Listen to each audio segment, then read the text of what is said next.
¿Qué tal, jóvenes? Sean bienvenidos a nuestra tercera sesión de la materia cinemática y dinámica para la carrera de Ingeniería Mecánica, tercer cuatrimestre de la Universidad ICEA Plantel Jilotepec. En las sesiones anteriores estuvimos trabajando la unidad 1.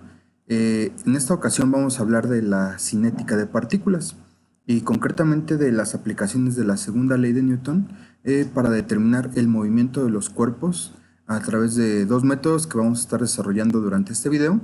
Pues los modelos matemáticos, las fórmulas que nos van a ayudar para poder trabajar. Entonces, sin más preámbulo, pues pasemos al contenido de la asignatura. Y bueno, para hablar de la segunda ley de Newton, primero tenemos que establecer las tres leyes de Newton, ¿no? Sería lo correcto para poder tener una breve idea de qué es lo que trata cada una, ¿no? Y bueno, tenemos la primera ley, que es el principio de inercia, la cual establece que un cuerpo no modificará su estado de reposo o de movimiento si no actúa ninguna fuerza sobre él, o si la resultante de las fuerzas externas que actúan sobre él es nula. Es decir, estará en reposo si estaba en reposo o continuará en movimiento rectilíneo si ya estaba en este estado, ¿no? Entonces, recuerdan por ahí las ecuaciones de fuerzas en X, fuerzas en Y para la primera ley. Y bueno, de esta primera ley nosotros podemos obtener un primer postulado que dice que todos los cuerpos se opondrán a cambiar su estado de reposo o movimiento y esta oposición recibe el nombre de inercia. Y dice que la masa de un cuerpo, entendida como su cantidad de materia, es una medida cuantitativa de la inercia de un cuerpo. ¿Qué quiere decir esto? Que mientras mayor sea la masa que posee el cuerpo, mayor inercia va a tener y por lo tanto va a ser más difícil detenerlo.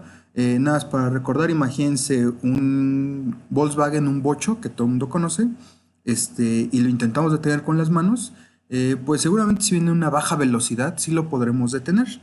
Pero imagínense ahora un camión volteo cargado que venga hacia ustedes con la misma velocidad que el bochito y lo intentan detener. ¿Creen que se pueda? Pues no, ¿verdad? Esto es debido a la cantidad de materia que poseen los cuerpos. Mientras mayor sea la materia o la cantidad de masa que tienen, mayor inercia van a tener, ¿no? Y el segundo postulado dice que un cuerpo se encontrará en equilibrio cuando la resultante de las fuerzas externas que actúan sobre él sea cero. Es decir, ¿qué quiere decir esto? Que si yo empujo a la izquierda con 10 newtons de fuerza y otra fuerza tira a la derecha con 10 newtons de fuerza, entre los dos 10 menos 10 da 0 y se mantiene el equilibrio, ¿no? Entonces, esto es lo que se estudia durante la primera ley de Newton. Ahora pasemos a la tercera ley de Newton, que es el principio de acción y reacción. Y este establece que cuando dos cuerpos interaccionan entre sí, van a aparecer dos fuerzas de la misma magnitud, pero de signo contrario, ¿no?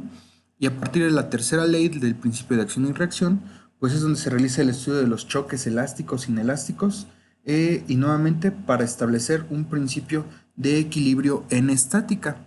Entonces, como referente, pues podemos decir que en estática, en el primer curso de mecánica, solamente se estudian la primera y la tercera ley, puesto que estas están encaminadas a establecer el equilibrio de no movimiento de los cuerpos. Y bueno, ¿cómo realizamos esto? A través de 4 ecuaciones fundamentales, que si bien las recuerdan ustedes, pues va a ser la sumatoria de las fuerzas que actúan en el eje de las X, la sumatoria de las fuerzas que actúan en el eje de las Y y la sumatoria de las fuerzas que actúan en el eje de las Z. Los tres igualados a 0. ¿Qué quiere decir el 0? Que el objeto no se va a mover. Y por último, la cuarta ecuación fundamental es la sumatoria de los momentos igualados a 0. Siempre y cuando recordemos que el momento es la fuerza por la distancia a la que actúa de un punto de apoyo, ¿no? Y bueno, con esto estamos resumiendo así de rápido lo que es el curso de estática de mecánica 1, ¿no? Ahora bien, ya dado este preámbulo, podemos pasar a hablar de la segunda ley del movimiento de Newton, que es lo que a nosotros nos interesa, ¿no? Y esta es llamada también el principio fundamental. Esta ley establece que las aceleraciones que experimenta un cuerpo son proporcionales a las fuerzas que recibe. ¿Qué quiere decir esto?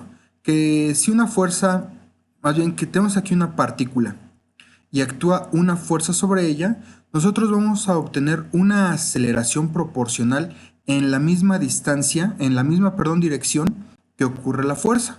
Y sin importar el ejemplo que nosotros tengamos, si tenemos una partícula y una fuerza actúa sobre ella, la aceleración va a ocurrir en la misma dirección en que esté actuando la fuerza, ¿no? Por lo tanto, esto es un principio.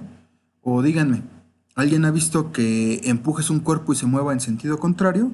Pues no, ¿verdad? Porque esta ley lo explica así, no lo establece así, que la magnitud de la aceleración va a ser proporcional a la fuerza que se le esté aplicando, ¿no?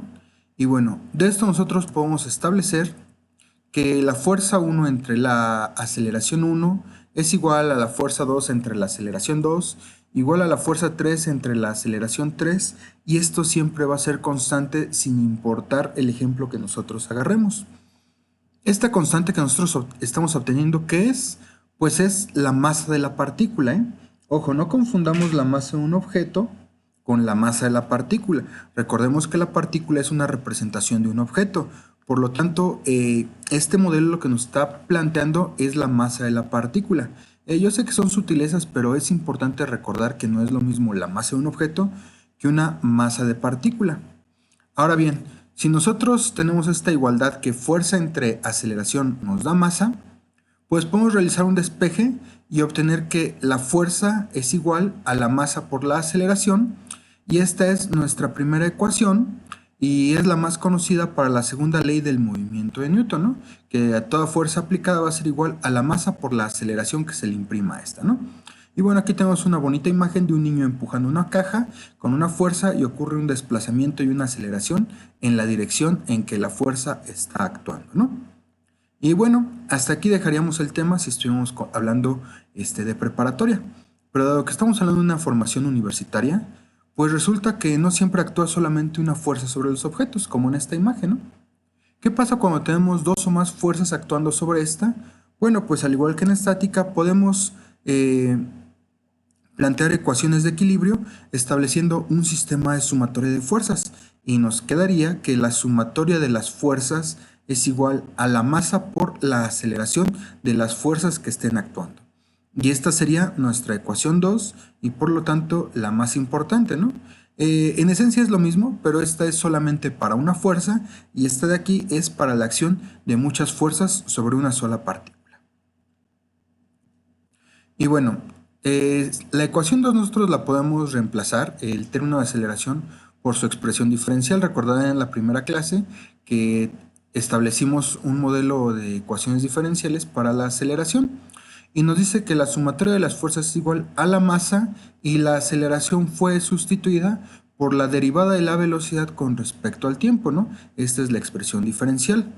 Por lo tanto, dado que la masa es una constante, se puede meter al paréntesis y nos quedaría que la sumatoria de las fuerzas es igual a la derivada de la masa por la velocidad con respecto del tiempo.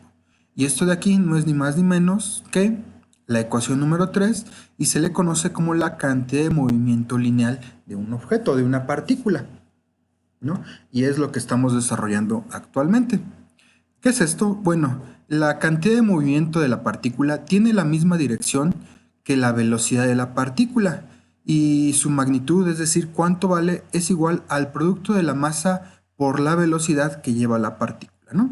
Entonces nosotros aquí tenemos una trayectoria cualquiera que está siguiendo nuestra partícula, que tiene masa, y la cantidad de movimiento lleva la misma dirección que la velocidad, es lo que nos está representando esta ilustración.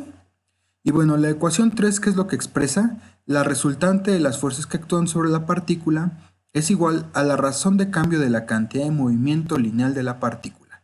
Y lo vamos a representar con la letra L mayúscula. Hablando escalarmente, la cantidad de movimiento lineal pues es igual a la masa por la velocidad. Y si lo hablamos diferencialmente, pues la sumatoria de fuerzas es igual a la derivada de el movimiento lineal de la partícula, ¿no? Y bueno, cosas importantes aquí, pues tenemos la ecuación 3, la ecuación 4 y la ecuación 5 en caso de que estemos trabajando con alguna representación algebraica del movimiento, ¿no? Y bueno, si seguimos desarrollando la segunda ley de Newton, pues resulta que tenemos dos métodos para resolver los problemas: a través de las ecuaciones de movimiento y a través del equilibrio dinámico.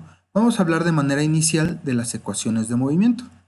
Y recordemos aquí esta expresión que es la ecuación número 2 y dice que la sumatoria de las fuerzas es igual a masa por aceleración. Pero hasta ahorita solamente hemos hablado de una fuerza y la caricatura del niño solamente ilustraba una fuerza, ¿no? Bueno, pues imaginemos a nuestra partícula con masa y dos fuerzas que están actuando sobre ellas, ¿no?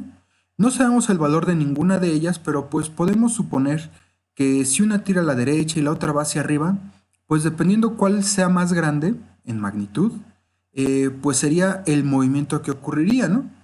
Entonces, pues yo estoy haciendo una suposición que nuestra partícula seguiría o la fuerza actuaría en esta dirección, ¿no? ¿Cómo la tendría yo que hacer? Pues bueno, tengo dos métodos, ¿no?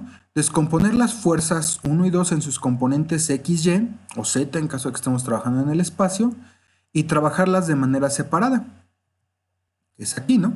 Sumatoria de fuerzas en X, la masa por la aceleración en X, sumatoria de fuerzas en Y, la masa por la aceleración en Y, o si estamos en el espacio, sumatoria de fuerzas en Z, la masa por la aceleración en Z, ¿no? ¿Cómo las descompongo? Pues a través de los componentes seno y coseno, ¿no? Por ejemplo, aquí fuerza 1 no tiene proyección en Y, sería solamente en X, pero la fuerza 2 tiene una proyección tanto en X como en Y. Entonces tendría que trabajarlas por separado y al final para obtener un solo resultado, pues volverlas a recuperar a través del teorema de Pitágoras o a ver qué herramienta se me ocurre para trabajarlas, ¿no? O trabajarlas con sus componentes rectangulares IJK de manera similar a los procedimientos de estática, ¿no?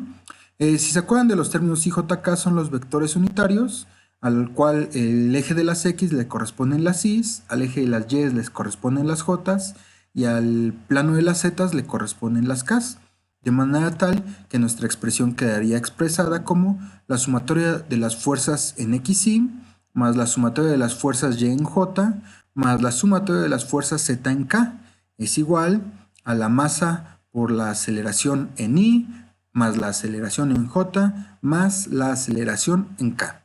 Entonces cualquiera de estos dos métodos, ya sea a través de las componentes o a través de las rectangulares, nos sirven para determinar las ecuaciones de movimiento y se procede de manera similar a la estática. En nuestros ejercicios nosotros estaremos utilizando el primer método a través de las componentes X, Y, Z, pero bueno, es bueno que conozcan que este otro método también existe y se puede utilizar. Y bueno, parte del movimiento de los objetos ocurre en trayectorias circulares, ¿no? Y tenemos las componentes tangenciales y normales.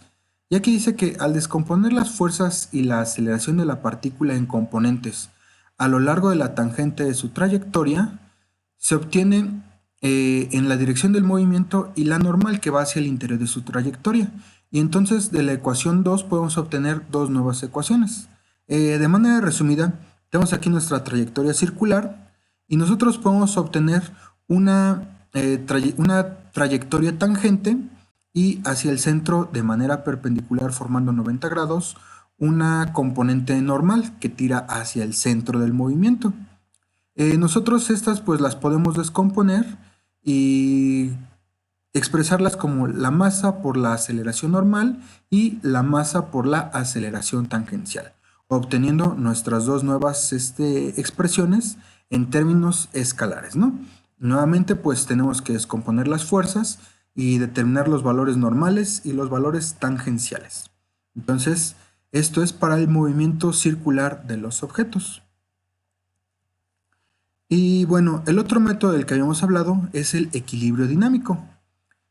Hasta ahorita habíamos planteado esta ecuación y aquí estoy incluyendo en la misma imagen lo que sería nuestro vector resultante de la fuerza, que es el vector masa por aceleración y habíamos supuesto que iba en esta dirección.